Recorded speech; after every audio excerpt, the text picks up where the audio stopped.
Bueno, chicos, vamos a empezar a retomar, digamos, el tema que era comunicación celular. Estuve leyendo los archivos que me enviaron, estuve leyendo las dudas que me enviaron, estuve viendo cómo lograron resolver las actividades que les envié y cómo algunos directamente no las resolvieron. Les agradezco sinceramente la honestidad de no responder una pregunta cuando no la han entendido y de ser tan sinceros y tan honestos y de enviarme que no han podido responderlas porque no entendieron, que no han podido responder porque no encontraron información y me parece perfecto y se los agradezco de todo corazón, ¿sí? Porque eso me da a mí las bases para poder seguir adelante, porque de nada sirve que yo dé por hecho que ya están, que ya lo aprendieron, cuando no es así. Así que les agradezco de todo corazón la honestidad ante todo. Vamos a repasar entonces el tema de comunicación celular para que podamos retomar las actividades, ¿sí? Que yo les envié en la primera semana y en la segunda semana. Habíamos visto que la comunicación celular era aquella respuesta que tenían las células, ¿sí? Que las células eran capaces, mejor dicho, de percibir mensajes y de responder, ¿sí? Entonces, que las células no estaban aisladas, que las células se comunicaban, ¿sí? Que no era que estaban adentro de un termo, como quien dice, ¿sí? Sino que las células se comunicaban con su medio ambiente. ¿Con quién? Podía ser con un mensaje químico, ¿sí? Con un mensaje físico o podía ser con otra célula. Y esa célula a su vez enviarle un mensaje químico, ¿sí? Bien. Como toda comunicación habíamos dicho que se requería, ¿sí? Como toda comunicación habíamos dicho que se requería alguien que enviara el mensaje, alguien que lo percibiera, ¿sí? Y el mensaje y un canal. Esto era cuando la comunicación celular,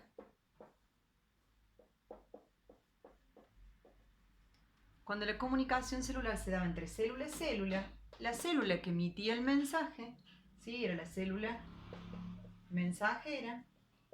La célula que percibía el mensaje o que recepcionaba el mensaje, era la célula diana o blanco, ¿sí? O receptora. Bien, aquí era el mensaje. Y habíamos visto que los canales podían ser por sangre, por contacto directo, ¿sí? O podía ser, o sea que eran uniones entre las células, ¿sí? O podía ser por los nervios, ¿bien? O por los espacios intercelulares, también, cuando era una comunicación parácrina, ¿sí? A las proximidades. Pero también la célula se podía enviar mensajes ella misma. Era una comunicación, ¿sí? Una comunicación autócrina, ¿sí? Se auto enviaba el mensaje, ¿sí? Se comunicaba con ella misma. Como cuando nosotros mismos hablamos con nosotros mismos y nos decimos, hacemos esto, no hacemos esto, tengo hambre, vamos a comer. Y uno se invita, se autoinvita y da respuesta a los sentimientos, sensaciones que tiene, ¿sí? Igual las células, responden exactamente igual, ¿sí? Hablan con ellas mismas. Bien, entonces acá estaba el canal, que dijimos que eran 3. Nervios, sangre, bueno, 4.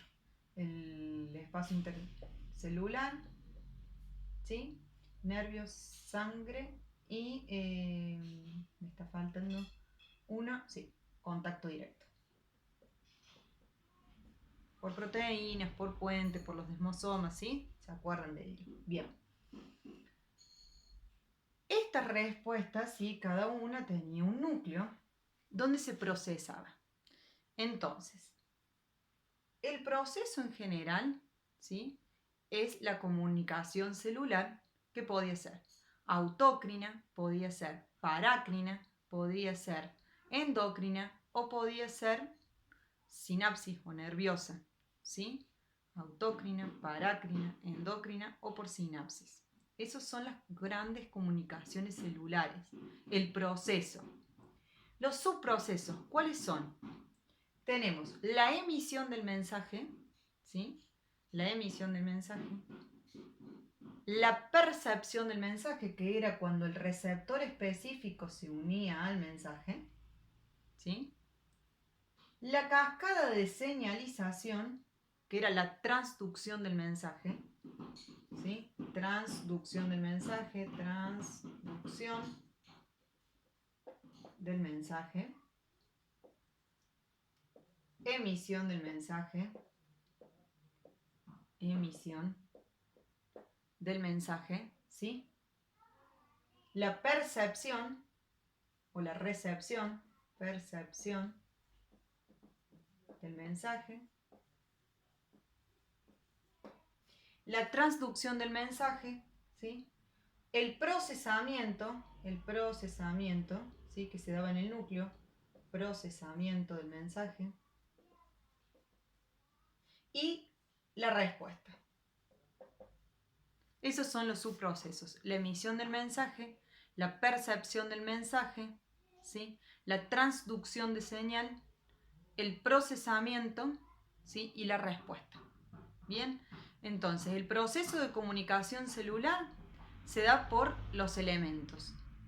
Cuando es entre células: célula emisora, célula diana o blanco o receptora, mensaje y el canal del mensaje. Esos son los 4 elementos por los cuales se da, ¿sí?, la comunicación celular.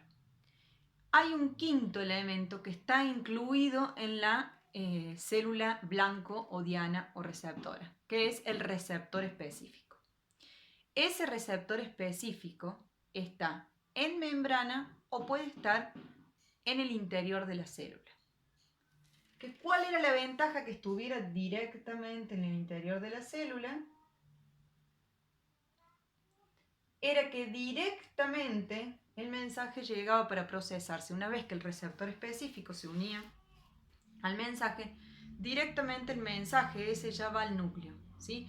Nos evitamos de cierta cascada de señalización, esa transducción de señales, o bien no está, no existe, o bien existe pero es más rápida, ¿sí? O no está, o existe, pero es más rápida que cuando el receptor específico está en la membrana, ¿sí? Bien, entonces vimos los elementos, vimos los nombres de los procesos, que eran autócrino, endócrino, ¿sí? Vimos el nombre de los subprocesos, ¿sí? Emisión de mensaje. Cuando la comunicación celular es entre la célula y el medio ambiente, ¿sí?, esa percepción del mensaje también se puede llamar así cuando es entre células, pero comúnmente esa percepción del mensaje del medio ambiente, ¿sí?, que también es un mensaje con su receptor específico, el modelo llave-cerradura, recuerden, esto es el modelo llave-cerradura, ¿sí?, que fue un gran descubrimiento el modelo llave-cerradura para la industria farmacéutica, un gran descubrimiento. Imagínense que si no se hubiese descubierto este modelo llave-cerradura, ¿cómo hacían los medicamentos para que tuvieran acción específica? Los medicamentos tienen acción específica porque tienen sus receptores específicos en las células dianas donde tienen que actuar, ¿sí? Entonces, un gran descubrimiento para la ciencia y para la sociedad también, ¿sí? Porque yo, si me duele la panza, no voy a tomar cualquier medicamento, voy a tomar medicamento que tenga acción en las células de la panza, ¿sí? En las células del hígado, en la célula del páncreas, en la célula del estómago, ¿sí? Dependiendo de lo que sea. Si yo tengo problemas cardíacos, los medicamentos que me van a dar van a ser para que actúen en las células del miocardio, ¿sí? O si yo tengo problemas pulmonares, me van a dar medicamentos que tengan su receptor específico en los pulmones, ¿sí? Si me duele la cabeza, van a ser receptores que estén específicos, que estén en la región del encéfalo para que podamos responder ante ese dolor de cabeza, ¿sí? Bien, entonces, Cuando la célula interactúa con el medio ambiente, ¿sí? No estoy hablando solamente del medio ambiente como, tal como lo conocemos, ¿sí? Sus alrededores también es su medio ambiente, ¿sí? En el interior del cuerpo, en el ambiente en el que convive, en el que está, en el que vive, se llama percepción de estímulo. Ese estímulo que puede recibir puede ser químico o puede ser físico, ¿sí? Físico, cambio de temperatura, ¿sí? Cuando tenemos fiebre, es un aumento de temperatura y eso es una alerta de llamen a los bomberos en el cuerpo, ¿sí? Porque a ciertas temperaturas nuestras proteínas, como cualquier proteína, se empiezan a desnaturalizar, se llama. ¿Qué significa desnaturalizar? Es que cada proteína tiene una forma naturalmente, ¿sí? Y tiene que tener esa forma para poder cumplir la función que cumple. Si no tiene esa forma, se desnaturaliza, pierde la forma natural, no cumple la acción que tiene que cumplir esa proteína, ¿sí? Entonces, cuando aumenta la temperatura, se desnaturaliza. Lo que le pasa a las proteínas del huevo, que por eso es que cuando yo lo pongo al fuego al huevo, se pone blanco, de claro, de translúcido pasa blanco, ¿sí? Porque se desnaturalizan las proteínas. Bien, lo mismo nos estarían pasando a nosotros si tenemos 40 grados de temperatura por horas y horas y horas y horas. Entonces, una alerta. Ese sería un mensaje físico. O la presión, ese es otro mensaje físico, ¿sí? Que aumente o que baje. Ese es otro mensaje físico, otro estímulo físico para que haya comunicación, ¿sí? Esa célula que lo percibe probablemente después se convierta en célula emisora de un mensaje, ¿sí? Lo está percibiendo, lo va a percibir, va a haber transducción de señal, va a haber procesamiento de la información y va a haber una respuesta, ¿sí? Esta célula puede volverse emisora, ¿sí? ¿Cómo? Con la respuesta de secreción de sustancias. Secreta sustancias y puede ser una comunicación autócrina, puede ser una comunicación parácrina, puede ser una comunicación endocrina o puede ser una comunicación nerviosa, que es la más común con todos nuestros sentidos, ¿sí? El del tacto, el del olfato, el de la vista, ¿sí? El de la audición y el del gusto. Nuestros sentidos que hacen percibir un estímulo externo se procesa y esas células son las que emiten el mensaje, ya sea nervioso, endocrino, bueno, en este caso obviamente nervioso, nuestros sentidos, ¿sí? Entonces, siempre el núcleo, ¿sí? Siempre el núcleo, hay que buscar el núcleo de célula. Estamos hablando de células eucariotas de nosotros.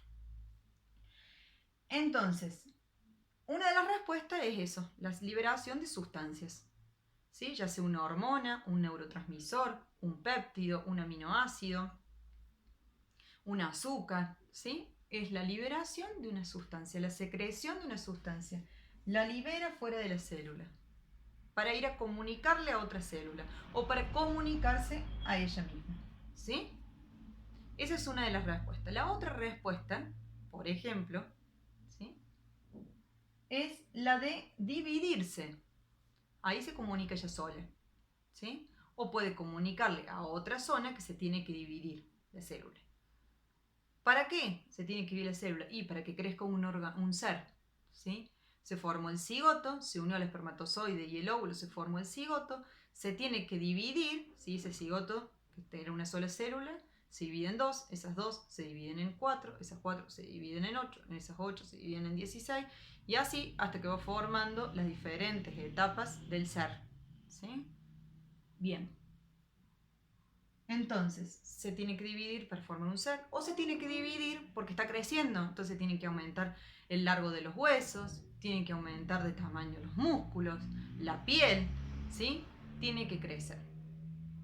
Otra de las formas por las que se tiene que dividir para aumentar las defensas, ¿sí? Bien, esa es otra respuesta. Otra respuesta es la respuesta inmunológica. Se avisa, ¿sí? Se avisa al cuerpo que lo que está sucediendo es que ha ingresado un agente que no es conocido por el cuerpo, es totalmente desconocido. Entonces, de alguna forma lo tienen que atacar. Sigo en otro video porque se hace muy extenso.